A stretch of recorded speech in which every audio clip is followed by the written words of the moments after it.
मौसम से जुड़ी जानकारी और लाइव मौसम खबरों के लिए हमारे YouTube चैनल को सब्सक्राइब करें और बेल आइकॉन दबाकर हर अपडेट पर रखें नजर। नमस्कार, मैं हूं देवेंद्र त्रिपाठी और आप देख रहे हैं स्काईमेट वेदर रिपोर्ट। आज 13 जुलाई है। मॉनसून के 4 महीनों का जो सीजन होता है उसका लगभग 1.5 महीना बीत चुका है। अब तक का लेखा जोखा अगर देखें तो पूरे देश में सामान्य से 13% अधिक वर्षा रिकॉर्ड की गई है इस दौरान, और अलग अलग क्षेत्रों के हिसाब से 14% ज्यादा बारिश हुई है दक्षिण भारत के राज्यों में। और दक्षिण भारत के बाद अगर मध्य भारत का क्षेत्र देखें तो यहाँ पर 19% की अधिकता है बारिश में, 16% अधिक वर्षा हुई है पूर्वी और पूर्वोत्तर क्षेत्रों में। लेकिन उत्तर भारत के पहाड़ी और मैदानी इलाकों में सामान्य से कमजोर रहा है मॉनसून का लगातार प्रदर्शन, और इस बात की शिकायत उत्तर भारत के इन क्षेत्रों से लगातार लोग कर रहे हैं। हमारे वीडियोस में जो कमेंट्स होते हैं आपके, वो देखकर पता चलता है कि इन भागों में बारिश की गतिविधियां कितनी कम रही हैं। बारिश जो हुई भी है उसका डिस्ट्रीब्यूशन बहुत इक्वल नहीं रहा है और बारिश की इंटेंसिटी भी काफ़ी कमज़ोर रही है, चाहे वो पश्चिमी राजस्थान की बात हो, हरियाणा का दक्षिणी इलाका हो, दक्षिणी पंजाब हो, और हिमाचल प्रदेश और जम्मू कश्मीर तथा लद्दाख, इन सभी भागों में बारिश बहुत कम हुई है। राष्ट्रीय राजधानी दिल्ली में भी बारिश के बहुत कम स्पेल आए हैं इस 1.5 महीने की अवधि में। लेकिन आने वाले दिनों में भी यहाँ पर कोई बहुत अच्छा बदलाव होता हुआ दिखाई नजर नहीं आ रहा है। मॉनसून की अक्षीय रेखा जो हिमालय के तराई क्षेत्रों में चली गई थी, अनुमान पहले से लगाया जा रहा था कि अब ये फिर से दक्षिणवर्ती होगी और राजस्थान के ऊपर पहुंचेगी, उत्तर प्रदेश मध्य प्रदेश के ऊपर पहुंचेगी, जिससे देश में अन्य भागों में मॉनसून की सक्रियता बढ़ेगी। मॉनसून की सक्रियता बढ़ जरूर रही है और ऐसा हुआ भी है। मॉनसून की ट्रफ जो है वो अब राजस्थान में पहुंच गई है, उत्तर प्रदेश पे, राजस्थान से दिल्ली होते हुए उत्तर प्रदेश होते हुए आगे पूर्वोत्तर भारत में तराई क्षेत्रों में बनी हुई है। इससे बदलाव जरूर आ रहा है देश के बाकी भागों में, लेकिन उत्तर पश्चिम भारत के भागों में कोई खास बदलाव नहीं आएगा। बल्कि ये कह सकते हैं कि पंजाब और हरियाणा में बीते 3-4 दिनों के दौरान जिस तरह की वर्षा रिकॉर्ड की गई है, कुछ हिस्सों में अच्छी बारिश भी हुई है इस दौरान, वो बारिश और कम हो जाएगी। उत्तर भारत के पहाड़ों से लेकर मैदानी इलाकों तक बारिश कम होगी। लेकिन राहत की बात यह है कि राजस्थान में पूर्वी क्षेत्रों में आप देख सकते हैं ये मॉइस्चर दिख रहा है, जिसमें अलवर, भरतपुर और जयपुर से लेकर उदयपुर तक स्थितियां अनुकूल हैं बारिश के लिए, और यहां पर अच्छी वर्षा हो सकती है। दक्षिण पूर्वी राजस्थान में ज्यादा वर्षा होगी, उत्तर पूर्वी राजस्थान के भागों में बारिश में ज्यादा अधिकता देखने को नहीं मिलेगी, लेकिन वर्षा होगी। और इसी तरह से चूरू और गंगानगर समेत उत्तरी राजस्थान के इन भागों में भी बारिश की गतिविधियां हो सकती हैं।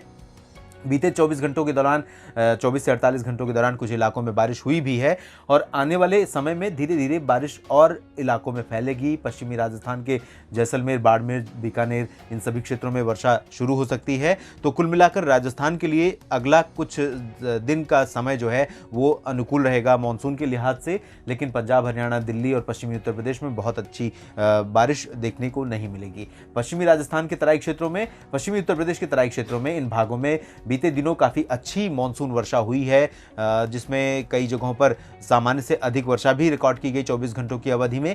लेकिन अब यहां पर बारिश और कमज़ोर हो जाएगी क्योंकि मॉनसून ट्रफ आगे निकल गई है। पूर्वी उत्तर प्रदेश में लगातार 48 घंटों तक मॉनसून का प्रकोप बना रहेगा। तराई क्षेत्रों में ज़्यादा बारिश होने की संभावना है। गोरखपुर से लेकर लखनऊ, सीतापुर, बस्ती, बरेली तक, इन सभी क्षेत्रों में कई जगहों पर भारी वर्षा हो सकती है। दक्षिणी भागों में मिर्ज़ापुर और भदोही से लेकर प्रयागराज, जौनपुर और साथ ही साथ फतेहपुर, बांदा, चित्रकूट, झांसी, जालौन, कानपुर, इन भागों में बारिश की तीव्रता काफ़ी कम रहेगी। बिहार में भी बारिश में कमी आने की संभावना है।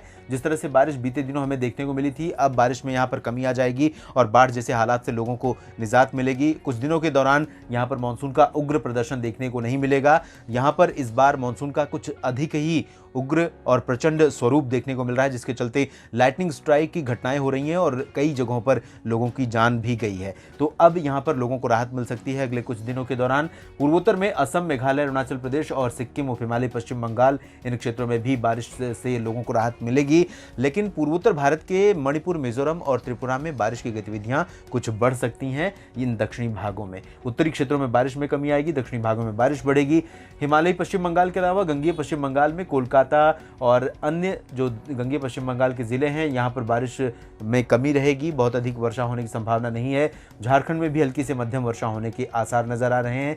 ओडिशा में मॉनसून सक्रिय हो रहा है और उम्मीद है कि ओडिशा, छत्तीसगढ़, मध्य प्रदेश, महाराष्ट्र, इन 4 राज्यों में, मध्य भारत के राज्यों में काफ़ी अच्छा जो वितरण है बारिश का, वो देखने को मिलेगा। बारिश की तीव्रता इस दौरान हम आपको बता दें कि ज़्यादा नहीं बढ़ेगी, लेकिन बारिश का वितरण, बारिश की जो स्प्रेड है वो बढ़ जाएगा। इसी तरह से गुजरात के पूर्वी भागों में भी अच्छी वर्षा हो सकती है। कोंकण रीजन में अच्छी बारिश की गतिविधियां हो सकती हैं। उम्मीद ये है कि मुंबई समेत जो कोंकण गोवा का क्षेत्र है वहां पर अगले कई दिनों के दौरान काफ़ी अच्छी वर्षा रिकॉर्ड की जा सकती है। गुजरात के सौराष्ट्र और कच्छ क्षेत्र में हल्की से मध्यम बारिश बरकरार रहने की संभावना है। दक्षिण भारत में तेलंगाना, आंध्र प्रदेश और तमिलनाडु, केरल, कर्नाटक, इन सभी क्षेत्रों में भी मॉनसून सक्रिय हो रहा है। यहाँ पर भी हम ये कह सकते हैं कि बारिश की इंटेंसिटी बहुत नहीं बढ़ेगी, यानी कि ऐसा नहीं है कि दक्षिणी प्रायद्वीपीय भारत के इन क्षेत्रों में 100 या 200 मिलीमीटर वर्षा वाले कोई क्षेत्र हों, लेकिन इतना ज़रूर है कि ज़्यादातर शहर, ज़्यादातर ज़िलों में बारिश होगी। इंटेंसिटी उसकी हल्की से मध्यम होगी। मुख्यतः तराई वाले जो तटीय इलाके हैं यहाँ पर भारी वर्षा हो सकती है और दक्षिणी आंतरिक कर्नाटक तथा इससे सटे तमिलनाडु के कुछ इलाकों में अच्छी वर्षा की गतिविधियां देखने को मिल सकती हैं। लक्षद्वीप में भी अच्छी बारिश होने की संभावना है। धीरे धीरे यहाँ पर बारिश और बढ़ जाएगी। 24 घंटों के बाद और अधिक वर्षा की संभावना है। पुद्दुचेरी और अंडमान व निकोबार द्वीप समूह में भी बारिश बढ़ रही है। पुद्दुचेरी में कुछ स्थानों पर भारी वर्षा की संभावना है। अंडमान व निकोबार द्वीप समूह के क्षेत्रों में हल्की से मध्यम मानसून वर्षा बरकरार रहेगी। देश भर में मानसून की हलचल पर हमारी रहेगी नजर और हम आपको करते रहेंगे अपडेट। आप जुड़े रहिए हमारे साथ लगातार skymetweather.com पर। धन्यवाद। प्रदूषण की रियल टाइम इंफॉर्मेशन के लिए आज ही स्काईमेट AQI ऐप डाउनलोड करें और अपनों की सेहत का रखें ख्याल।